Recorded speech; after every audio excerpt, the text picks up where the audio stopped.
So picture this. It's 2011 and the Arab Spring is just exploding across the Middle East. And in Libya, it looks like a story we've seen before, a popular uprising against a brutal dictator, Muammar Gaddafi. But what if what we all saw on TV wasn't the real story? What if the strings were being pulled from thousands of miles away? Was this really just a spontaneous revolution? Or was there a hidden hand, a ghost in the machine, guiding events from the shadows?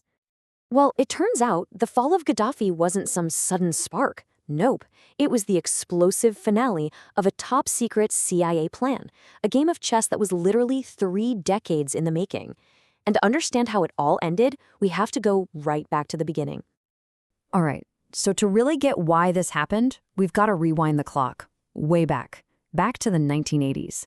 In Washington, there was one man who was seen as this uniquely dangerous and totally unpredictable threat.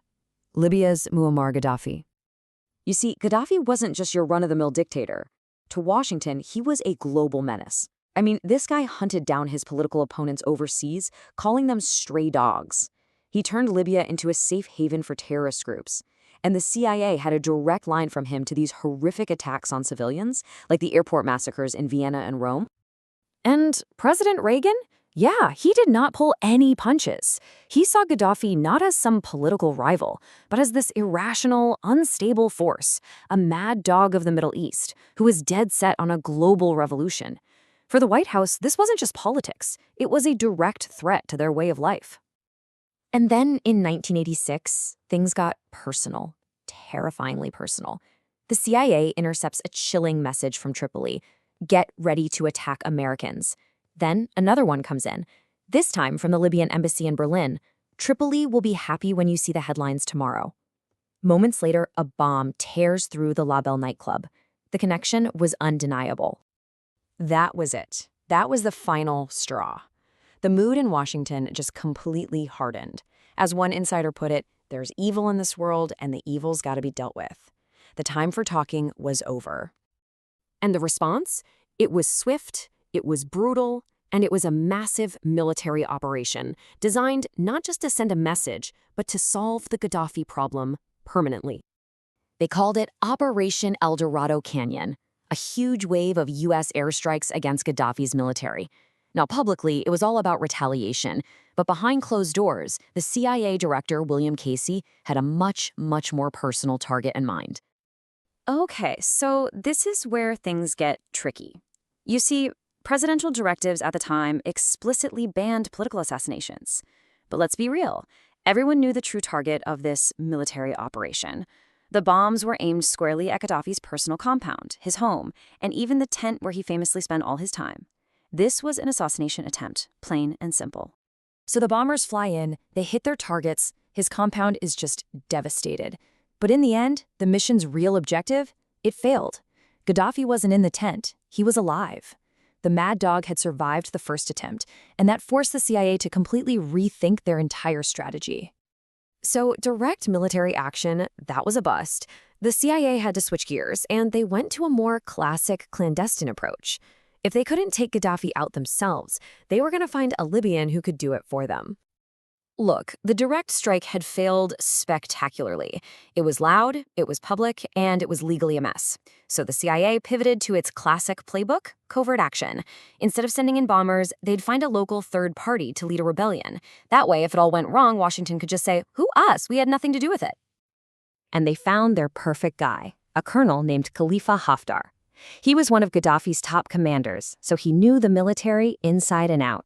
And here's the kicker. He had a grudge.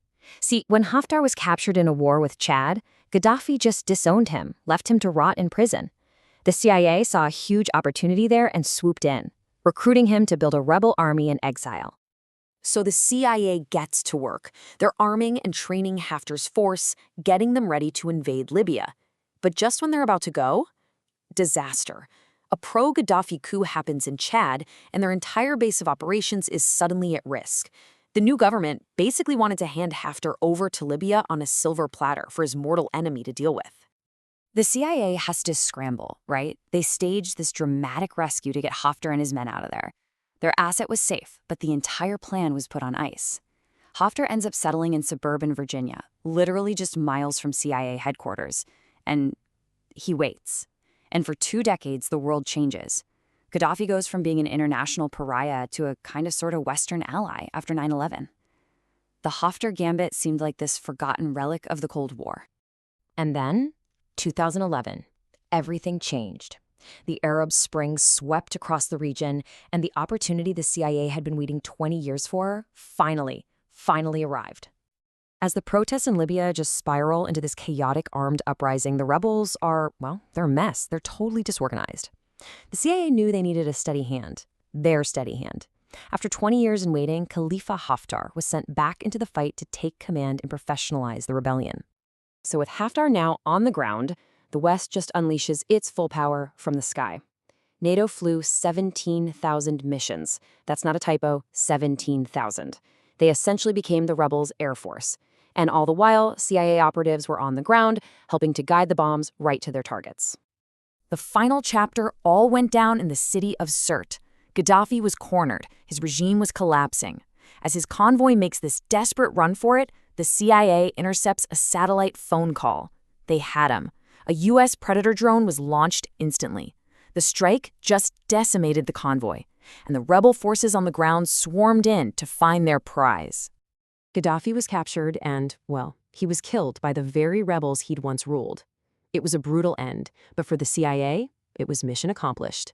The plan they set in motion way back in the 1980s, the asset they kept on ice for 20 years, it had finally delivered. So, when you look back, what seemed like a spontaneous revolution was anything but. It was the final move in a 30-year clandestine war. It really makes you wonder, doesn't it?